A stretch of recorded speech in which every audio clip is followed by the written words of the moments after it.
Designation of a designated terrorist, foreign terrorist organization brings with it a host of things. It makes it illegal to cooperate or work with them in any way or to be supportive of their endeavors.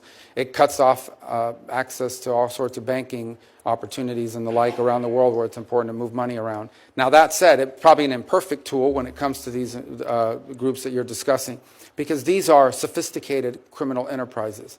They are terrorizing the United States, but they are sophisticated criminal enterprises, and they operate in the trafficking of people, drugs, and migrants to horrifying effect.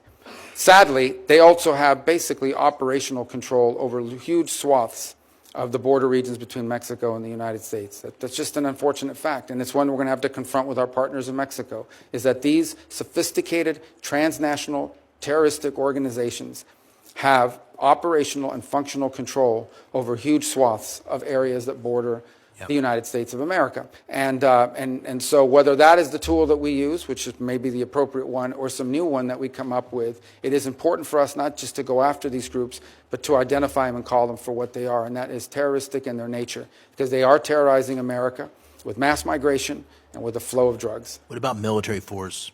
Well, that's an option the president has at his disposal. Obviously, it's not one that is in the purview of the Department of State. Yeah. I think President Trump is someone that never publicly discusses his options and leaves himself the flexibility to act. I think there's a lot we can and will continue to do in close partnership with our allies in Mexico. I think there's more they can do as well to confront this challenge. And my preference would be, from the Department of State's perspective, my preference would be that we can work with the Mexicans on this issue cooperatively, because it is impacting their nation as much as ours.